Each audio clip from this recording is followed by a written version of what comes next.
While we were yet sinners, Christ died for us. That's Romans 5:8. God's justice. The Lord decreed in Ezekiel 18:4, the soul who sins will die. He loves us and wants to save us, but he is also just.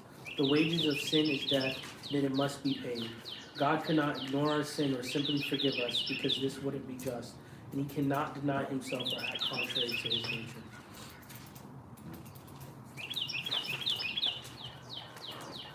I like that part about he cannot act contrary. Because whenever we sin, we push ourselves further back. If we sin more, we push ourselves way back. But in heaven, there is no sin at all. So each time we make that little, okay, are we pushing ourselves further away? And then what will that lead to? So do we get like chances for like if we're in heaven? Like do we do anything bad in heaven?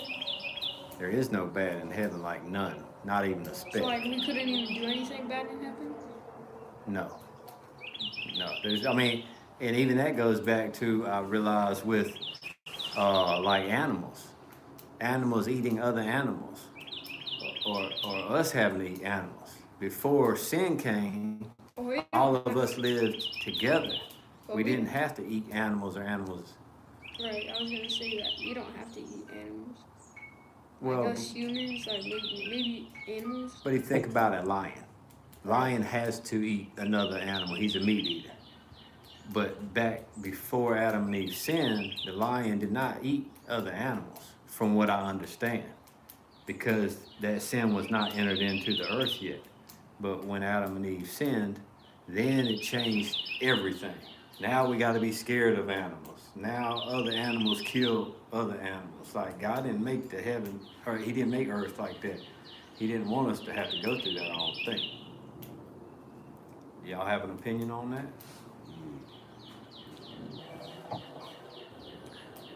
There's different parts I was reading in here about heaven, and they say it would be nothing like that we could even imagine. Right.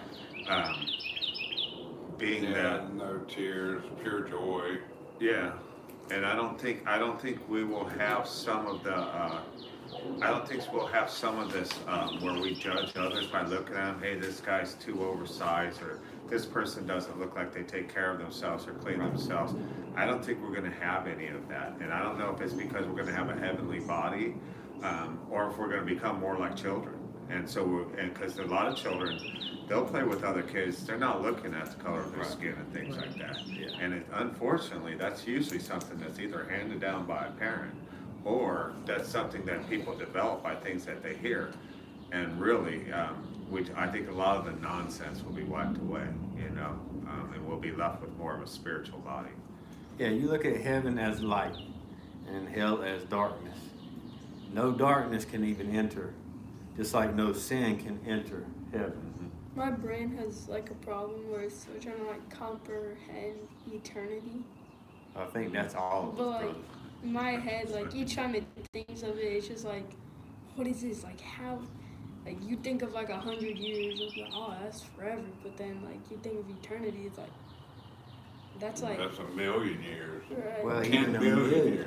Like that's the best analogy that I've ever explained, or I've been explained, is I read something that said if you had a bird that flew to Myrtle Beach and picked up one grain of sand in its mouth, flew all the way to California and dropped it off, and then flew all the way back, got another one grain of sand, and if he flew back and forth to where there was no grains of sand on Myrtle Beach at all, and he flew all the way across the country however many times, that doesn't have a speck on eternity. I know.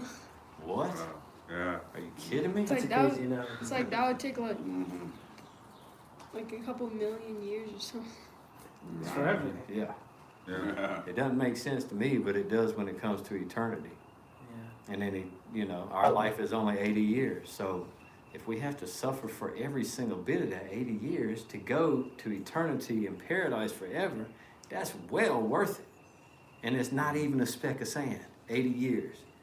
It can't be even a speck of sand if eternity is as big as that. And it does tell us that we can't conceive a lot of what God does. And that to me is one of the things, eternity. we truly cannot grasp our head around what eternity is. Yeah, so for all the fleshly things that we think that we have to have here on earth, it really is only 80 years compared to what you're sacrificing to be in heaven and be with God and know really what it's like to live a sinless life and live just to even imagine what God has to offer us in heaven. If he can bring all this to here to earth, what more can he create in heaven? Yeah. You know, he creates this in 7 days. What more does he have, or 6 days? What more does he have for us? And he says, I went to.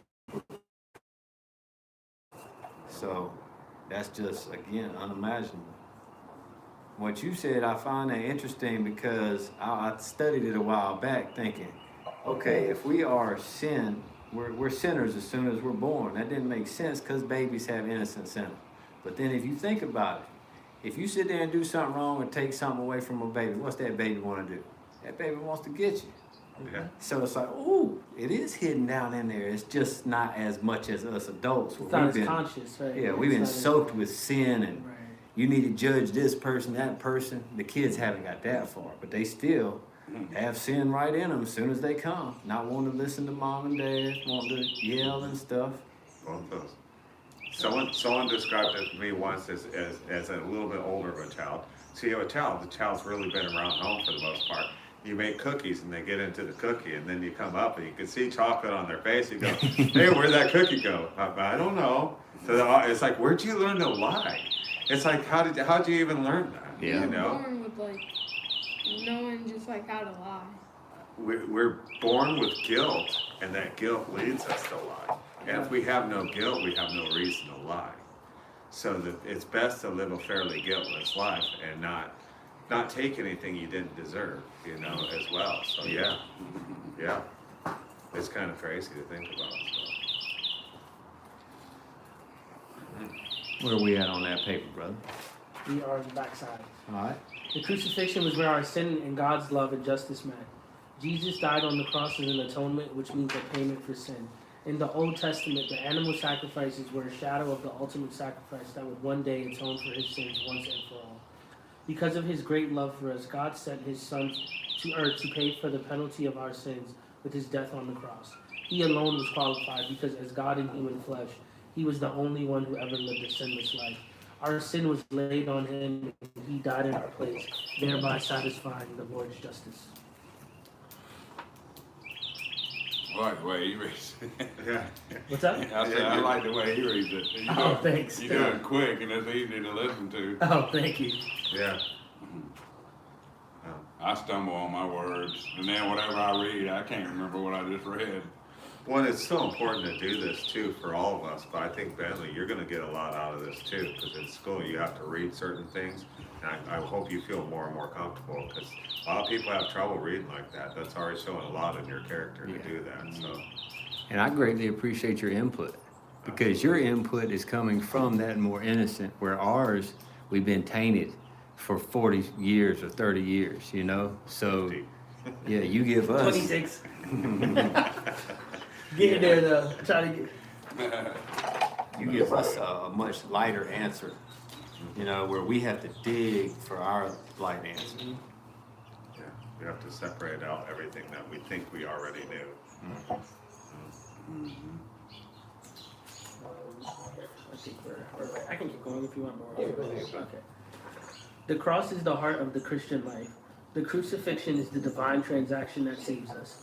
Only the blood of Christ can cleanse us from sin and reconcile us to the Father.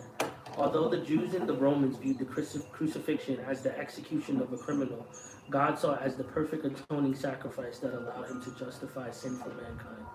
Christ's immeasurable sacrifice surpassed all the previous ones, says Hebrews 9:24-26. The Old Testament priests entered the temple offering the blood of animals year after year, but Jesus entered one time into the holy place in heaven to appear before God and put away sin by the sacrifice of himself. Sin is so evil that we cannot ignore, excuse, or rationalize it. Those who die in their sins without the Savior will pay the penalty of eternal separation from God. Our sin cost the Heavenly Father the death of his beloved Son, whom he willingly sent to die for us, so we could be justified and not have to pay for our own sin. Definitely always felt that heavy sin is so evil that we cannot ignore, excuse, or rationalize it. Because I think those are three, like, there's three very different things, but they're all kind of like in the cycle of grief in a sense. Like, anytime something happens that you don't like or that you don't want to do, it's easy to ignore, which, you know, that's a stage, excuse it. But the rationalize it is the one I definitely have spent too many hours on. Definitely just trying to rationalize it. And it's like you said, the self, the I, the me, and the we. It's easy to really get lost in that. And I think I'm really trying to stay in the Word because it really eliminates a lot of the why and the how. I'm really focusing on the who, Jesus, God, the what, the Word. Because a lot of the time when I'm thinking why this, why that, like why me, or like how do I do this, I end up trying to just make my own plans and I get awry from it. I definitely lose the perspective. It's my sister reminds me very frequently to my foundation has to be God, and everything else in my life slots around it, not I'm trying to slot God into my life. Yeah. I've had that issue with even Bentley. When he came, I didn't know it for the first 4 or 5 years. I had him as an idol. And I was like, ooh, that's crazy dangerous. And God, thank goodness he didn't take him from me. But I had to realign. And Bentley understands, you know, God gives us all things. If it wasn't for God, I wouldn't have you. You know, so everything, like you said, comes from him. We got to thank him first. And the rest fall into place. You said something about the crucifixion that made me think about all the athletes or all the people out there that wear a cross. My brother, we just were over at his house. His wife had a nice diamond cross necklace. And that's the first thing. Oh, that's a beautiful necklace. But a lot of people wear that necklace or wear that cross, and It's just jewelry.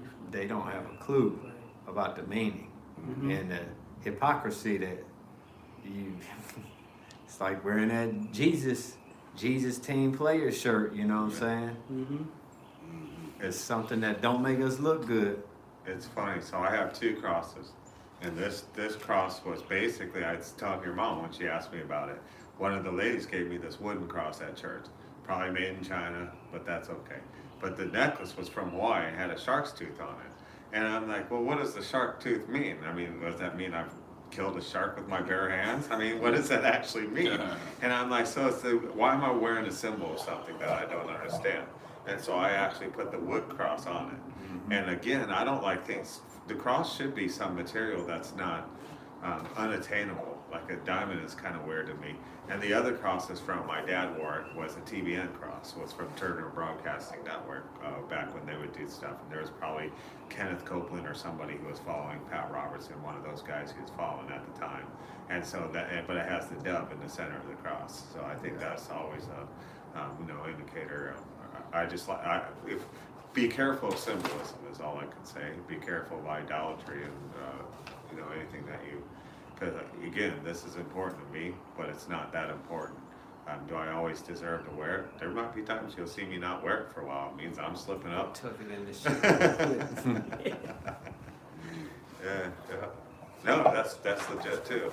Because it was fine. My mom bought me this one that she got on from China or something. I'm like, I told her not to give me something. She doesn't listen to me, and I'm like, don't give me a cross that has no meaning. I don't wear jewelry for a reason because no one's gave me jewelry.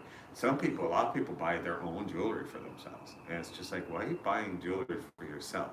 So a lot of women do that. They're covered in jewelry. They have rings all over their fingers. Well, each one of those should have a meaning. If they have no meaning, what are you doing? And it just made me think about if that cross was covered in diamonds, that would have been the furthest thing from what Jesus would have had on. He'd have had something wood, all busted up, but that would have had all the meaning in the world. Yeah. Might have made it himself. I don't think he would have wore a cross. I'm just saying. Right. I'm looking at my death almost. Hold on.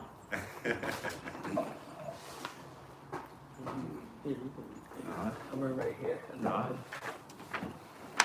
The crucifixion was the only moment in eternity when the Godhead was separated. That's powerful. As Jesus hung on the cross, he cried out, my God, why have you forsaken me? That's Matthew 27:46. In those horrible moments where the sin of the world were laid on him, he bore the weight of all our guilt. And for the first time since eternity past, he felt the separation from his Father. It took me a while to get that passage, but man, is that powerful. When I read that, I was like, why have you forsaken me? That's the Trinity. Why is he talking to his Father like that? But it was so that we understand that he has truly felt what it feels to sin. Mm-hmm. So he can sit there and honestly say, you can't say I haven't felt what you felt. I have felt it. I felt it 1,000,000 times worse, or however many people's on this earth.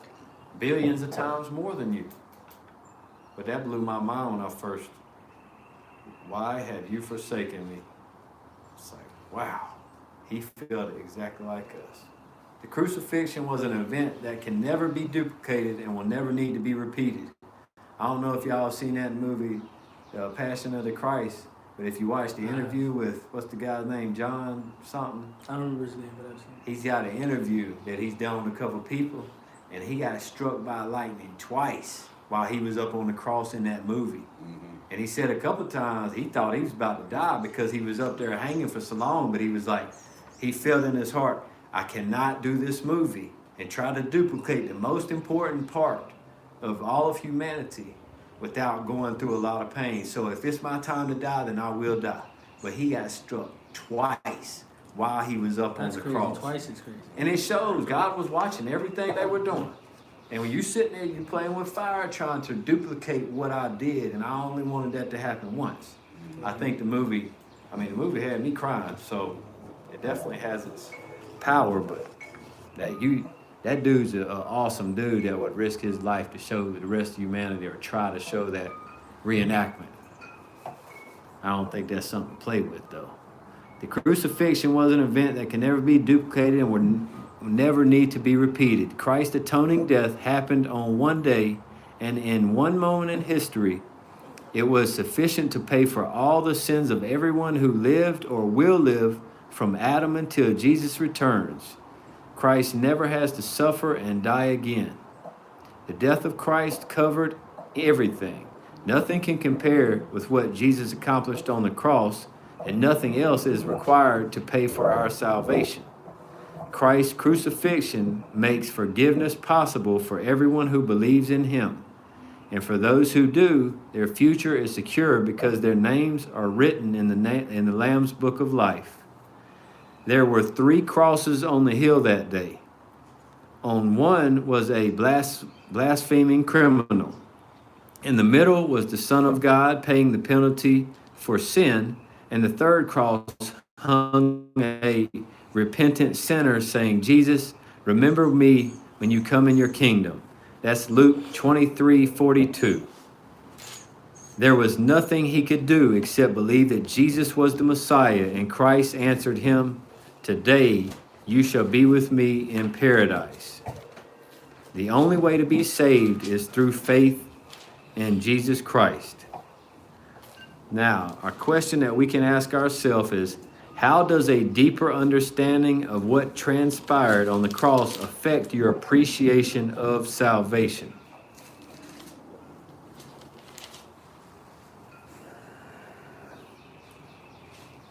To me, it's one of them eternity things. That's so big, that's hard to understand, but it also lets you know the severity of the situation. Like, how can one man get put up there for all of humanity forever and ever?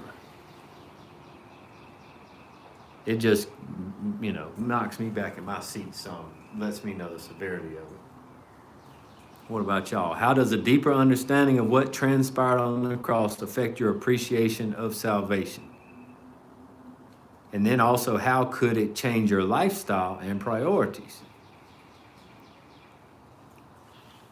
I kind of agree with what you're saying. Like, it almost seems like it's almost incomprehensible. Because it's kind of the thought that, like, and it's also, I think, what's a little unnerving is, like, they made a spectacle of his death. It wasn't like he was nailed for everyone to see and people, like, almost rejoiced in it, you know, not even almost. The people who definitely did rejoice in it. So it's like you said, we started off with, it was like he was perceived as a criminal. So it's almost like he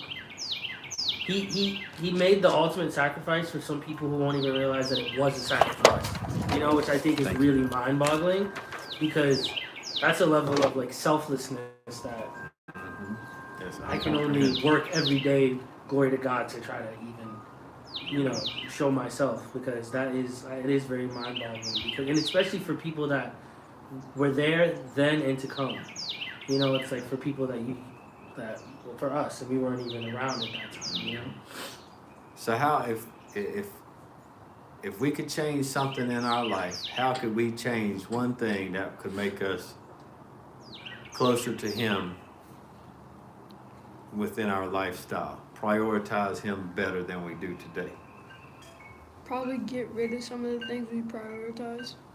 Yeah, like what would be an example for you? Electronics. Yeah, I feel that. I would say fully surrender and continue trying to fully surrender more. That's my main big thing I'm trying to grasp more. I really want to be better about, and I'm getting there day by day, thanks to God. Just praying at any time. Like, even if I'm walking down in the grocery store and I feel like something's got me unnerved, just praying right then and there. Who cares what the person right there thinks? You know, that is really has no bearing on anything. So I really want to be better about that, because that really, I want to just, you know, give glory and give thanks at any moment, any time. It doesn't have to be in the perfect situation or at bedtime or right, bedtime traditionally. Traditional times. It could just be at any time. You know, if I'm getting a Baja Blast at Circle K, you know, and something just unnerves me for a second, just right there in that moment. Or being thankful for the taste of that right, Baja or just be happy Blast. for the Baja Blast. Right. Yeah. So this has actually, I found a lot of interesting things about this. What would Jesus do? None of us could do what Jesus did. Right. First of all, he spoke with wisdom on any particular circumstance. When someone sat there in front of him, he'd even use lessons at times to teach them a lesson about the way they're acting. And he could use a parable that we could all understand and be clear about it. But none of us could ever make that sacrifice. We would just be a person hanging on a cross. Yeah.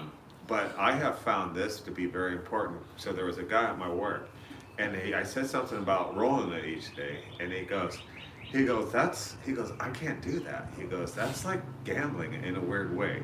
And I've had other people go, is it like a magic 8-ball? So I started calling it a devotional, or not a devotional, I'll get it here in a second.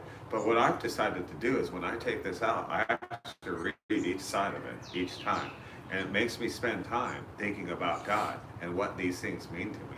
And when I started doing that, and I just pull it out multiple times a day, and I found a lot of people are actually carrying them in their pockets. They found a lot of good out of this. But I don't take it just by chance, roll it to see if it's going to answer some question for me. Right. That's not what it's there for, or that's what I don't feel it there. And I can feel it pressing in my pocket. But he goes, well, I'm going to start doing like you do, and I'm going to just roll. I guess I'll roll it. And I go, I came back to him about 30 minutes later. I go, don't do like I do. I'm going to do like you do. I'm going to start looking at it and actually thinking about all 6 sides, not just one side. Not just going, hey, I just pray in the morning before I leave when I drive to work, and I pray, you know, before I eat my meals, and, you know. No, why not all day? Why not all day? Yeah. You know. Roll it as many times as you can. Yeah, and I don't even roll it anymore. Yeah. I read it. Well, I had a epiphany or something the other day that was kind of wild. I told Corey about it. If we are supposed to fight the devil off with the Bible and scriptures, think of how many times he comes at us per day. 5 to 50, if not more. So if we only go to the Bible one time a day,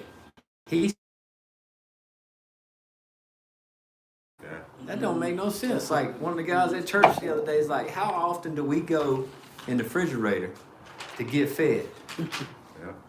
And then we compare that to how often we go. So you know what I did? I got a picture I printed off for church yesterday. I was up in front of the church for testimony time. I said, I got a crate for y'all. Mr. Wildworth gave me an idea. I showed a picture while my parents were out of town 2 weeks ago. I put the Bible in the middle of the refrigerator, opened up. So every time I went to it, I would sit there and look for something else. Okay, guess I need to read something right quick, and I would be reading the Bible more just by having the Bible open up in the refrigerator. I'm getting fed on the Bible and the food, but it was the conviction I could not grab the food without looking at the Bible in some way. I like what I like Johnny's, that. I like what Johnny's It saying. worked, man. Crazy. Everybody was in there laughing at me, but I was like, hey, it worked. I like what Johnny Chang said when he used the analogy, because analogies usually aren't good analogies.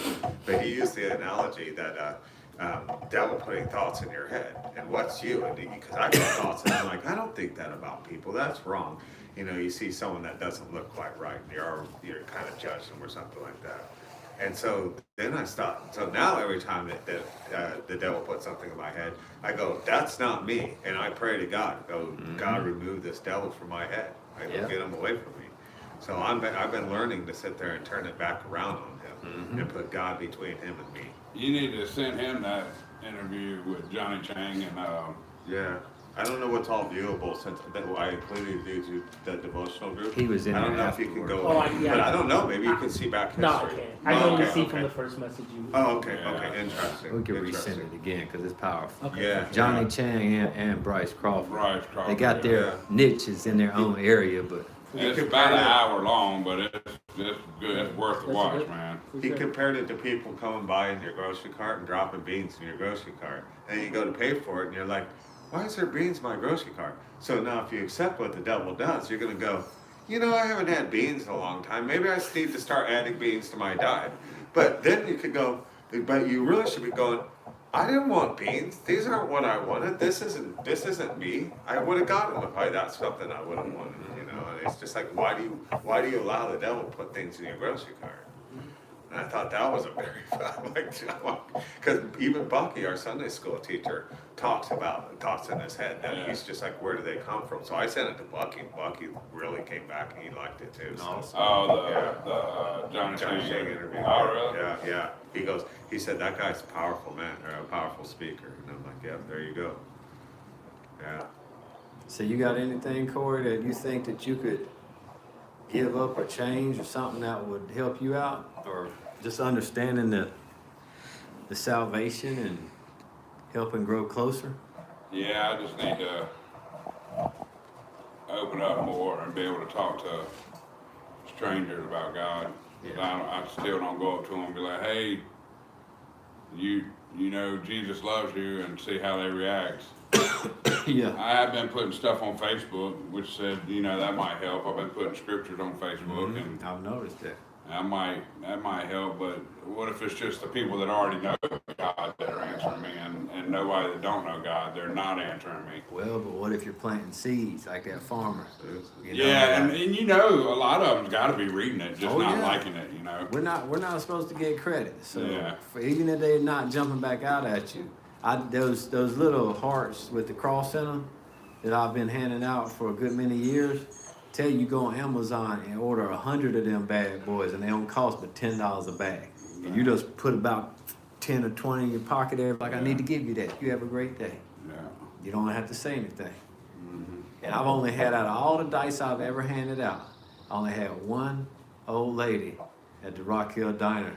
She was sitting by herself, and I was like, Mom and Dad, I'm gonna go over and talk to this lady right quick. I was gonna go eat my dinner with her instead of with my mom and dad. And when I went over there to give her the dice, I said, I just wanted you to have some. She said, I don't want that. I said, huh? She said, I don't want that. You can take it and go away. I said, oh, okay, I'm sorry. I hope you have a blessed day though. Yeah, And absolutely. I just, no big deal. She just obviously has some bad pain in her Right. to just push somebody away that quick. It was kind of sad. Because it's never personal. You know what I mean? It's Right. like you have to share the gospel, and if someone receives it, that's beautiful and that's their choice. But if they don't, it's not about me. Yeah, It's not not a about personal me. It's attack. not about me. It's not about them receiving the message from me. It's about them receiving the message. Right. Right. That makes sense. Plant that seed. I probably gave out 50 some of them just at work. Did you? I gave them to everybody. I gave them to everybody. Neat. And because they know me, I got 100 of them. Okay. And because they know me, and so tonight when I was over at Coventry, we all showed up as volunteers to serve food. Every one of us was a volunteer. I saw the sign that said a volunteer. I gave one to every one of them. That's awesome. But everybody at work, because they already know me, they, even ones that really aren't into the church and stuff, they weren't offended. And some thought it was great. Some were like, but I tried to work them in with strangers, and that takes a little more finesse. So there was a guy, if they approach you, then it's okay to give them back to them. And so I had a guy, I was at the gym, and he was standing there. I went to a piece of equipment, he was standing there with the rag. He goes, I was going to wipe that down. And I go, oh, okay. I stepped back, so I reach in, and I grabbed the dice, and I gave it to him. I go, well, here's a gift for you. And he looked at that, and he goes, that's really awesome. Man, he really appreciated it. I had complete strangers I walked up and gave one to, and they looked at me like I was out of my mind. Mm-hmm. So they didn't, but maybe if they sit there and read it, again, it might have planted the seed, but I found there is a finesse to it. Definitely a finesse. Especially, and I've handed a lady at Wendy's, she served me food through the window, and I gave her a dice back. Mm-hmm. And she was so happy she saw that. She starts reading it, she goes, oh, thank you, I really like this. So there is a time and a place. There seems to be. So, but I've already reached out to 65 some people or so. I'm almost out of the dice. That's awesome, man. Yeah, probably more. I think I'm down to about 20 right now. So That's awesome. Yeah. Well, the last questions that it had was, consider God's view of sin and the cost that He and Jesus paid for your atonement.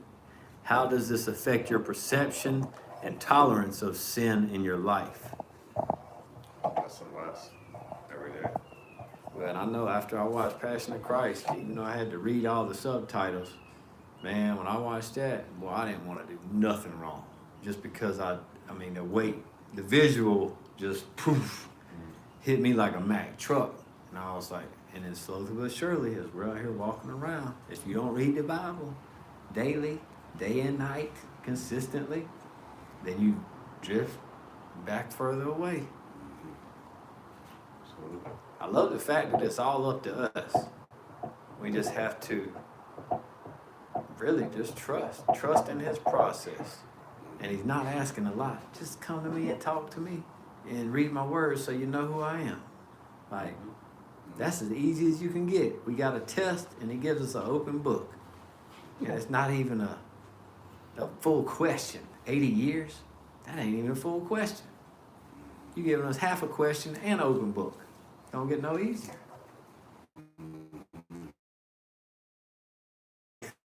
No, that's, I like that. That's a great point. It is an open book. It's right there, So if you stay with it, just like you said, less and less sin, more and more time with God, more and more time with the Word, your heart changes. You genuinely change. And I think it's like, for me, I really try now. Whenever you did this the other day. Whenever I feel like I'm straying, immediately go to God and immediately, repent. Immediately, just recenter. Mm-hmm. I think that's important too. Not sitting in it, not rationalizing it, not ignoring it, not excusing it. Yeah. Would y'all mind if one of our next Bible studies that I would serve you guys and do foot washing on each one of y'all? Obviously, it'd be clean water. I never thought about that. That's always such a weird concept, but I'm open. It's, brother, men, you know what I'm saying, we usually don't have nice feet, but man, I did it last year, and I was like taken back. I didn't really know what to expect, and I went back there, and I was just uncomfortable as you can get. Like, I don't want nobody, and it's not really washing it, you're just putting water over top of it. But I was sitting there, and this older white guy came up to me. He said, "Hey, man, you mind if I wash your feet?" And I'm like, it don't feel right at all, brother. I don't feel worthy, but I guess this is why we're here. Yeah. So I said, okay, I'll do it as long as I can wash your feet. Right. And he did it, and I was trying my best not to break down crying, because the humility that it put in me was like, whoa, for a half a second, I felt what it was like to be Jesus and to serve others. No matter what they looked like he didn't have pretty feet. You know what I'm saying? But when I was doing it, I wasn't paying attention. You know, after he did it to me, and I'm holding back tears, and I did it to him, and I look over there, he's trying to wash his son's feet, and he's a big old black dude.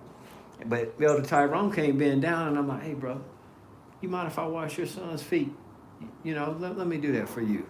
Man, I was over there, just tears just fall. And then the rest of the service, I was in the back crying the entire time. I could not stop crying. And then the service got done, and I was up there at the altar for 30 or 40 minutes praying, because it hit me so hard, because for that split second, I got to see what it was like to feel like how, you know, what Jesus did for others, you know.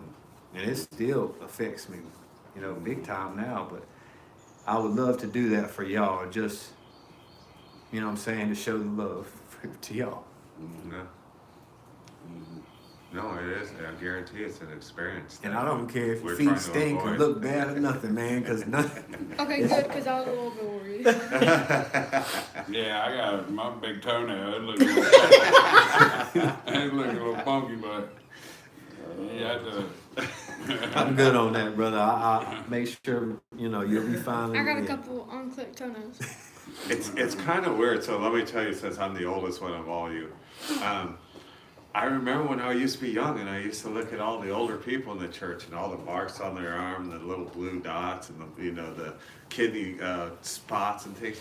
And the older you get, that stuff just doesn't bother you anymore. You start seeing the person there. You don't even see that anymore. Yeah. And it's just really weird. I mean, I've been gray now over 10 years on my beard. So I mean, I've had gray hair now for a long time. So it's just weird how you just don't see it.